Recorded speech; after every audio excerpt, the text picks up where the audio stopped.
दुनिया में दो तरह के लोग होते हैं। एक वो जो पूरी जिंदगी पैसे के पीछे भागते हैं और एक वो जिनके लिए पैसा दिन रात काम करता है। लेकिन क्या आपने कभी सोचा है कि स्कूल में हमें अलजेब्रा एंड हिस्ट्री तो सिखाई जाती है, पर पैसा कैसे कमाना है ये कोई नहीं सिखाता। रॉबर्ट कियोसाकी के दो फादर्स थे। एक उनके सेज पिता पुअर डैड जो बहुत पढ़े लिखे थे, पीएचडी होल्डर थे, लेकिन हमेशा फाइनेंशियल स्ट्रगल करते रहे। दूसरे उनके दोस्त के डैड रिच डैड जो स्कूल ड्रॉप आउट थे, लेकिन हवाई के सबसे अमीर इंसान थे। रॉबर्ट के अमीर बनने की जर्नी तब शुरू हुई जब वो सिर्फ 9 साल के थे।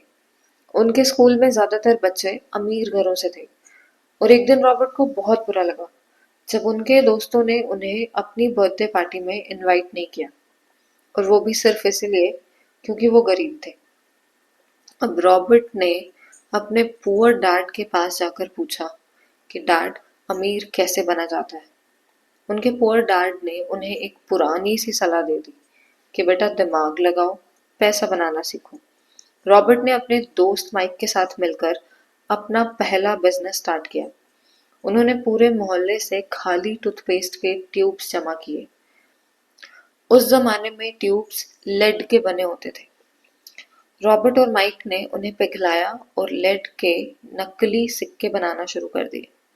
जब रॉबर्ट के पुअर डैड ने ये देखा तो वो हंसने लगे और बोले, बेटा ये तो इलीगल है, तुम नकली पैसा बना रहे हो।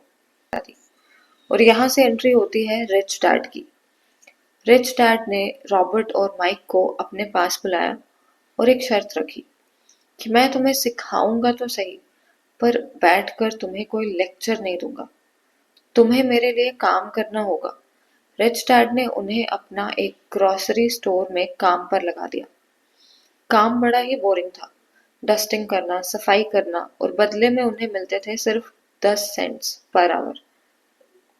कुछ हफ्तों बाद रॉबर्ट गुस्सा हो गया। वो रिच डैड के पास गया और बोला, आपने मुझे कुछ भी नहीं सिखाया, बस सस्ते में अपना काम करवा रहे हो।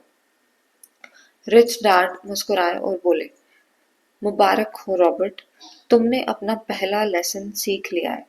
ज्यादातर लोग जब जिंदगी में ठोकर खाते हैं या कम पैसे कमाते हैं तो वो अपने बॉस को गाली देते हैं या जॉब छोड़ देते हैं, पर तुमने सीखा कि गुस्सा होना और बदलाव की उम्मीद करना ही सीखने की शुरुआत है।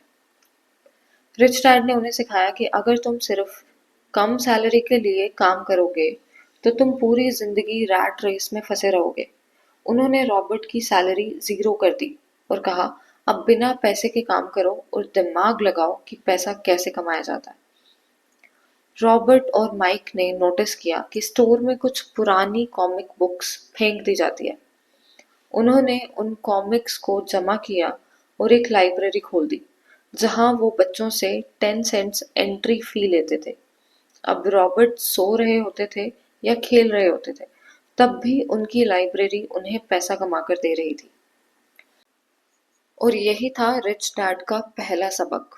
अमीर लोग पैसे के लिए काम नहीं करते, वो ऐसे एसेट्स बनाते हैं जो उनके लिए काम करें। ज्यादातर लोगों को लगता है कि ज्यादा पैसा उनकी प्रॉब्लम सॉल्व कर देगा, लेकिन अगर आपको ये नहीं पता कि पैसा मैनेज कैसे करना है तो आप जितना मर्जी कमा लो, उतने ही बड़े कर्जे और डेट में फंसते जाओगे। इसीलिए फाइनेंशियल लिटरेसी उतनी ही जरूरी है जितनी की reading and writing. Lesson number 3 is assets versus liabilities. Now इस पार्ट को डिटेल में समझना बहुत इंपॉर्टेंट है क्योंकि ये इस बुक का सबसे वायरल पॉइंट है। यहाँ रॉबर्ट कहते हैं, अमीर लोग एसेट्स जमा करते हैं और गरीब लोग लाइबिलिटीज। फॉर एग्जाम्पल, एक मिडिल क्लास इंसान जब प्रमोशन लेता है तो वो सबसे पहले एक बड़ी कार खरीदने का सपना देखता है। कार एक लाइबिलिटी है क्योंकि उसकी वैल्यू हर दिन घटती जा रही है और वो मेंटेनेंस एंड पेट्रोल का खर्चा मांगती है। वहीं दूसरी तरफ एक अमीर माइंडसेट वाला इंसान उस पैसे से कोई ऐसी चीज खरीदता है जो उसे हर महीने कैश फ्लो दे, जैसे कि रेंटल प्रॉपर्टी, स्टॉक्स या dividend paying assets. Now golden rule is, जब तक आपका एसेट इतना पैसा ना बना ले कि वो आपकी लग्जरी का खर्चा उठा सके, तब तक लग्जरी मत खरीदो। Lesson number 4, taxes and corporations की पावर। रिच डैड ने रॉबर्ट को सिखाया कि अमीर लोग टैक्सेस कैसे बचाते हैं। गरीब और मिडिल क्लास लोग पैसा कमाते हैं, फिर टैक्स देते हैं और जो बचता है उसे खर्च कर देते हैं।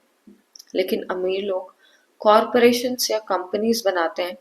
वो पहले कमाते हैं, फिर अपने सारे बिजनेस के खर्चे जैसे कि ट्रैवल, मील्स, इक्विपमेंट्स निकालते हैं और सबसे आखिर में बचे हुए अमाउंट पर टैक्स पे करते हैं।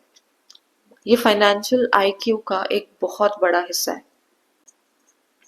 Lesson number 5, the rich invent money. जिंदगी में सबसे अमीर लोग वो होते हैं जो अपॉर्चुनिटीज को तब देख लेते हैं जब बाकी लोग उसे नहीं देख पाते। रॉबर्ट यहाँ पे कहते हैं कि डर एंड सेल्फ डाउट हमारी सबसे बड़ी रुकावट है। लोग इसीलिए इन्वेस्ट नहीं कर पाते क्योंकि उन्हें लगता है कि वो डूब जाएंगे। लेकिन अमीर लोग रिस्क को मैनेज करना सीखते हैं। वो सीखते हैं कि कैसे बिना पैसे के या कम पैसे से बड़ी डील्स क्रैक की जाती हैं। Lesson number 6, work to learn, don't work for money.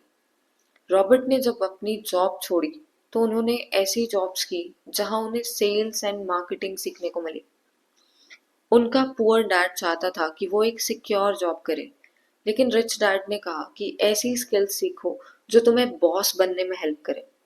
अगर आप एक इंजीनियर हो तो सिर्फ कोडिंग मत सीखो, ये भी सीखो कि कोड को बेचा कैसे जाता है और एक टीम को मैनेज कैसे किया जाता है। तो friends, rich dad poor dad सिर्फ एक बुक नहीं, एक माइंडसेट शिफ्ट है। अगर आप आज से ही अपनी एक लाइबिलिटी कम करें और एक छोटा सा एसेट बनाना शुरू करें तो आप फाइनेंशियल फ्रीडम की तरफ पहला कदम बढ़ा चुके हैं। रॉबर्ट के पुअर डैड जब मरने वाले थे तो उनके पीछे छोड़ने के लिए सिर्फ कुछ अनपेड बिल्स और अधूरे सपने थे। उन्होंने पूरी जिंदगी मेहनत की, ईमानदारी से काम किया, लेकिन वो हमेशा डर में जीते रहे। डर दुनिया का, डर नाकामी का। वहीं दूसरी तरफ उनके रिच डैड ने एक ऐसी लेगेसी छोड़ी जिनसे आने वाली कई पीढ़ियों की किस्मत बदल गई। फर्क सिर्फ पैसों का नहीं था, फर्क था हिम्मत का। रिच डैड ने एक बात कही थी जो आपको हमेशा याद रखनी चाहिए। दुनिया में सबसे अमीर इंसान वो नहीं है जिसके पास सबसे ज्यादा पैसा है, बल्कि वो है जो हर रोज अपने डर को हराता है। हम सबके अंदर एक रिच डैड और एक पुअर डैड है। पुअर डैड हमें सिखाता है कि ये तुम्हारे बस का नहीं है, don't take any risk, play safe. लेकिन हमारा रिच डैड कहता है, सीखो, रास्ता ढूंढो, अगर गिर गए तो फिर से उठो, क्योंकि असली हार गिरने में नहीं बल्कि गिरे रहने में है। तो याद रखिए, आपका आज का एक छोटा सा फैसला, एक फिजूल खर्ची को रोकना या एक नया स्किल सीखना आपके आने वाले 20 साल तय करेगा।